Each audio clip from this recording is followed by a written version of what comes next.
नमस्कार सभी मकर राशि के दोस्तों, आपका हार्दिक स्वागत व अभिनंदन करता हूं।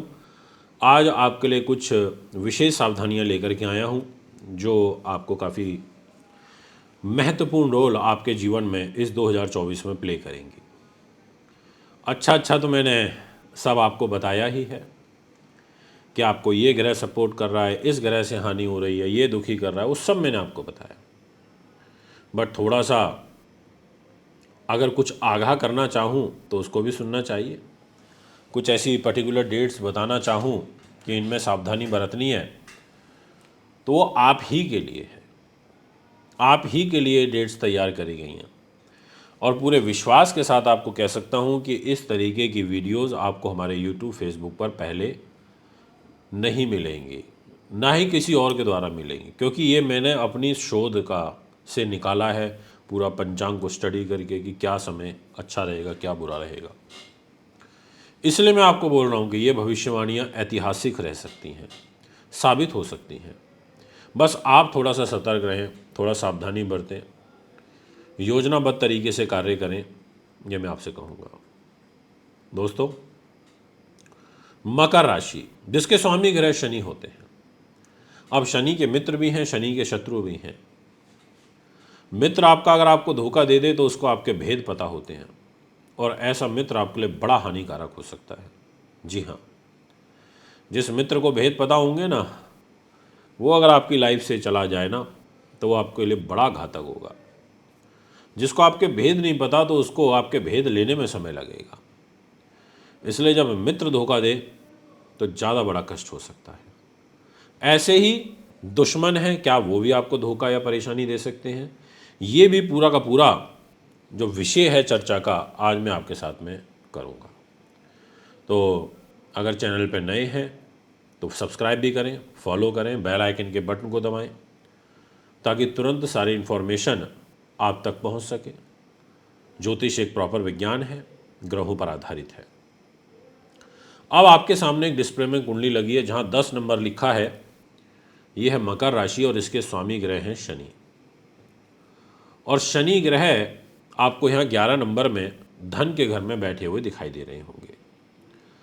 तो हानि तब हो सकती है जब शनि के साथ उसका कोई दुश्मन बैठ जाए या उसका कोई फेवरेट पसंदीदा मित्र दुश्मन के घर में जाके नीच हो जाए तो दिक्कत बढ़ सकती है किसी अच्छे जिम्मेदारी को लेकर के। तो आज मैं आपको यही बताने के लिए उपस्थित हुआ हूँ।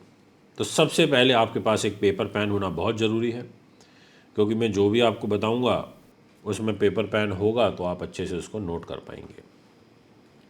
तो आइए बात करते हैं सर्वप्रथम मकर राशि की मैं पहली इम्पॉर्टेंट अनाउंसमेंट की, और वो रहेगी 13 फरवरी से लेकर के 1 महीने तक, यानी कि 13 मार्च तक।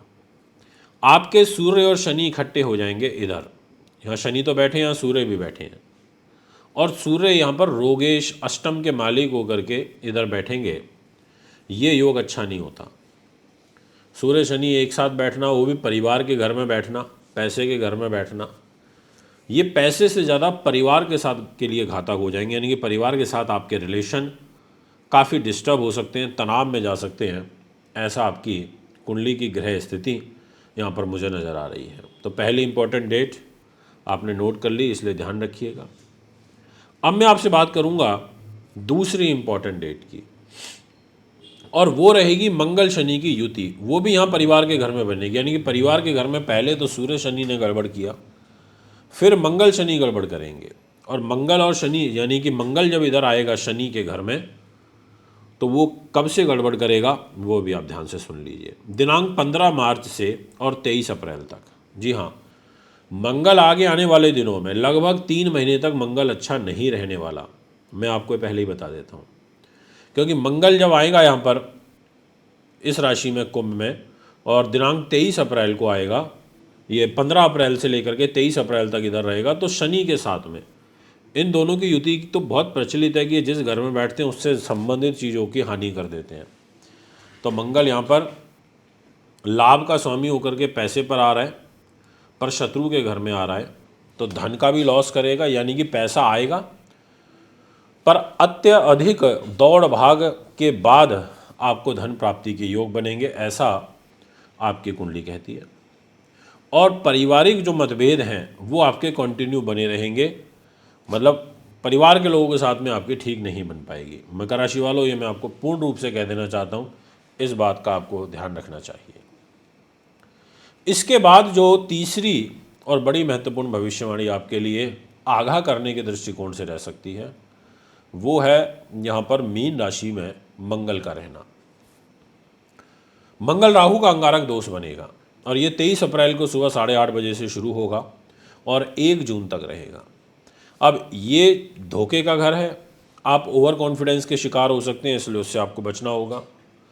ज़्यादा ओवर कॉन्फिडेंस में ना आए, संतुलित होकर के कार्य करें, योजना बना करके कार्य करें, अपने इर्द गिर्द के लोगों से थोड़ा सा अलर्ट रहें, सावधान रहें, ये मैं आपसे कहना चाहता हूँ। और मंगल राहु की का जो ये अंगारक दोष रहेगा, ये आपके लिए तनावपूर्ण रहेगा। इसमें आपको जो रिजल्ट हैं उतने उचित नहीं मिल पाएंगे जितने मिलने चाहिए, तो यहाँ भी इस बात का ध्यान रखना पड़ेगा। अब इसके बाद एक और महत्वपूर्ण दोष बनेगा, वो होगा सूर्य राहु का ग्रहण, और वो ग्रहण दोष आपका बन जाएगा मार्च के महीने में। जी हाँ, जैसे ही मीन राशि में सूर्य आएंगे 14 मार्च से लेकर के 13 अप्रैल तक ये ग्रहण दोष चलेगा। यानी कि आपको शुरुआती 4 महीनों में परेशानी बनी रहेगी। अब जैसे ही 14 मार्च को सूर्य इधर आएंगे राहु के साथ, तो फिर ये परेशान करेंगे आपको, और अपनी सिंह राशि से सूर्य अष्टम भी हो जाएंगे। तो ये बात का भी आपको विशेष रूप से ध्यान रखते चलना होगा। यानी कि पहले 4 महीने में आपको अपने खास लोगों से, सगे संबंधियों से, परिवार के लोगों से, मित्रगणों से सावधान रहना है, और लंबी लंबी दूरी की यात्राएं आपको करने से बचना चाहिए। यदि मैं बात करूं इसी विषय को और ज़्यादा आगे बढ़ाते हुए, तो मैं कहना चाहूँगा कि बुध नीच के हो जाएंगे भाग्य के लॉर्ड होकर के और रोगेश होकर के, और इसका जो कालखंड रहेगा वो 7 मार्च से 26 मार्च तक है। तो इस टाइम पीरियड में आपको थोड़ा सा अलर्ट रहना होगा, सावधान रहना होगा, ये मैं आपसे कहना चाहता हूँ। अब बात करते हैं और कौन कौन सी ऐसी डेट्स हैं जो आपके लिए काफ़ी इम्पोर्टेंट रह सकती हैं। जैसे शुक्र नीच होगा। अब शुक्र आपकी राशि का स्वामी का मतलब शनि का परम मित्र, और शुक्र का नीच होना बिल्कुल भी अच्छा नहीं माना जाता मकर राशि वालों के लिए, क्योंकि शुक्र के पास डिपार्टमेंट बहुत अच्छे होते हैं, और ये भाग्य के घर पर नीच होगा। और 25 अगस्त से लेकर के और 18 सितंबर तक शुक्र नीच रहेगा। तो इस टाइम पीरियड में आपको बहुत विशेष ध्यान और सावधानी बरतनी होगी, ये मैं आपसे कहना चाहता हूँ। और ये नीच का जो प्रभाव है कन्या राशि में भाग्य में, पिता को भी कष्ट रहेगा, कमर दर्द, नितंबों में कष्ट, ये सब समस्याएं यहाँ पर उत्पन्न होगी। इसी प्रकार से सूर्य जब नीच होगा तो भी आपको तकलीफ देगा, क्योंकि आयु का मालिक होकर के नीच होगा। यानी कि जो घर के बड़े बुजुर्ग हैं, जिनको स्वास्थ्य में बड़ी पीड़ा लगी रहती है, उन लोगों के लिए भी ये भविष्यवाणी बहुत महत्वपूर्ण रह सकती है, थोड़ा ध्यान रखें। और सूर्य नीच होगा 17 अक्टूबर से और 16 नवंबर तक, तो ये टाइम भी बहुत सावधानी से निकालना है, स्वास्थ्य दृष्टिकोण से, आयु दृष्टिकोण से। पेट, आंत, हृदय, हड्डी, बीपी के रोगी ध्यान रखें, क्योंकि जब सूर्य नीच होगा 17 अक्टूबर को, तो ठीक उसके 4 दिन बाद 20 अक्टूबर को मंगल भी नीच हो जाएगा। और मंगल हो रहा है 20 अक्टूबर से और ईयर एंड तक, और वो मंगल नीच होगा इधर कर्क राशि में आपके दाम्पत्य जीवन के घर में। यानी कि वो दाम्पत्य जीवन को कलह कलेश की तरफ लेकर के जाएगा और सुख साधनों में कमी करेगा, और एक मंगलिक दोष भी यहाँ पर बनेगा। ये मंगलिक दोष आपकी पर्सनल लाइफ के लिए, दाम्पत्य जीवन के लिए अच्छा बिल्कुल भी नहीं रहेगा। तो कहने का ये मतलब हुआ कि आपको 17 अक्टूबर से भी स्वास्थ्य के लिए, दाम्पत्य जीवन के लिए और आयु के लिए ध्यान रखना पड़ेगा, और अगर कोई क्रॉनिक डिजीज़ चल रहा है तो उसका ध्यान रखना पड़ेगा, ये मैं आपसे कहना चाहता हूँ। तो दोस्तों, ये हैं वो सारी चीज़ें जो मैंने भी आपको बताई। अब जैसे मंगल नीच होगा तो आप लाल चीज़ों का दान करना, लाल मसूर की दाल हो गई, लाल फल जैसे आपका अनार हो गया, एप्पल हो गया, ज़रूरी है। सूर्य नीच होगा तो गेहूं का दान कर देना, तांबे का दान कर देना, गुड़ का दान कर देना। शुक्र नीच होगा जब भाग्य के घर में इधर 6 नंबर में तो आप दूध, दही, चावल, चीनी, पनीर ऐसी चीज़ों का दान कर देना, सफ़ेद वस्त्र का। तो ये सब आपको करना पड़ेगा ताकि इनके नकारात्मक प्रभाव को शांत किया जा सके। तो ये है मकर राशि का फल। कुंडली बनवाने, दिखाने, पूजा पाठ के लिए आप में संपर्क कर सकते हैं। अभी ज़्यादा चाहूँगा। नमस्कार।